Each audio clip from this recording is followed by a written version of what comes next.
How to Help Struggling Readers from a Student's Perspective. This slideshow is a compilation of interviews I did with several high school students, ranging from a freshman, 9th grade, to a senior, 12th grade.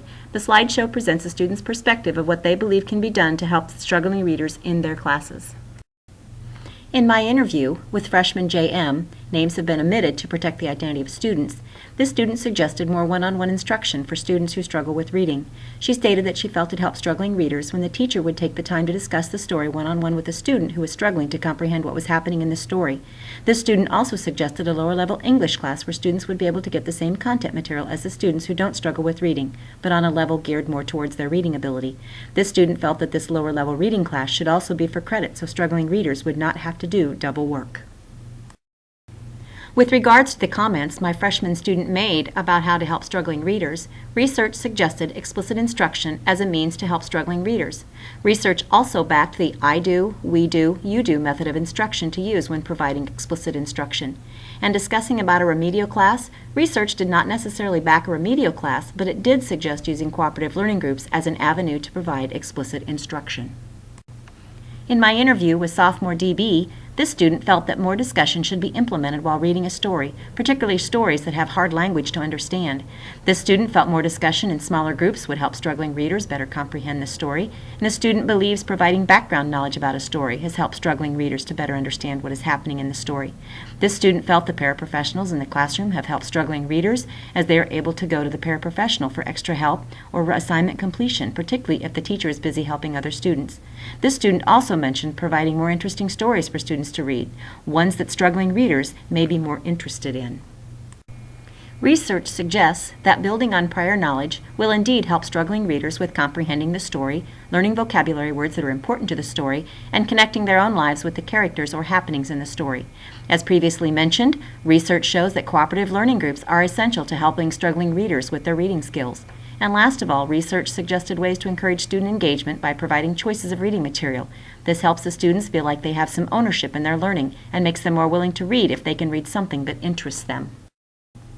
In my interview with junior E.H., this student suggested using books on tape or stories on tape so that students can listen while they follow along with reading material. This student also suggested using more interesting reading materials and not just the classics all the time.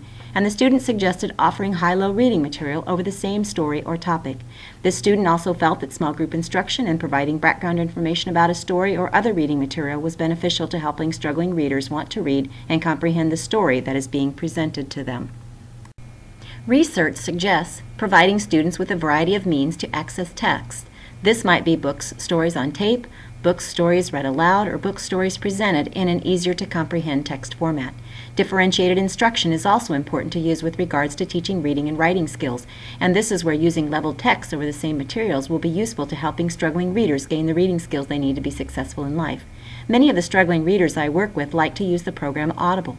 With this program, they can hear the story being read to them as they follow along with the book.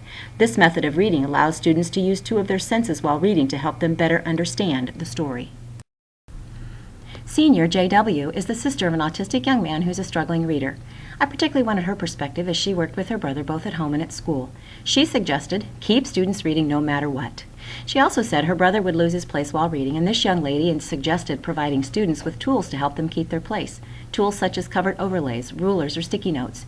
She felt these really helped her brother keep track of where he was at and helped to increase his reading comprehension skills.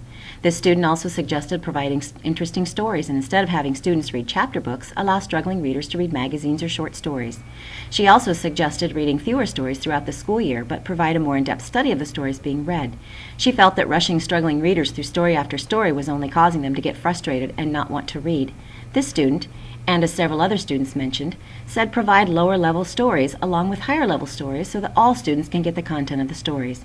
She believed that once students learned the content of a lower-level story, they could be able to read a more complex version of the story or readable material.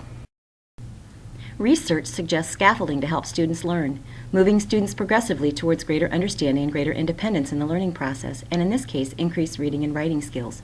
Research also suggests flexible grouping using leveled reading material to help students comprehend reading material and incorporating different types of groups into the instructional process.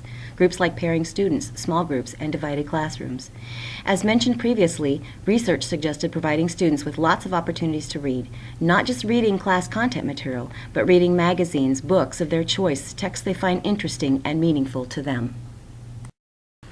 When each of the students were asked about how to help the illiterate reader, none were very sympathetic towards them.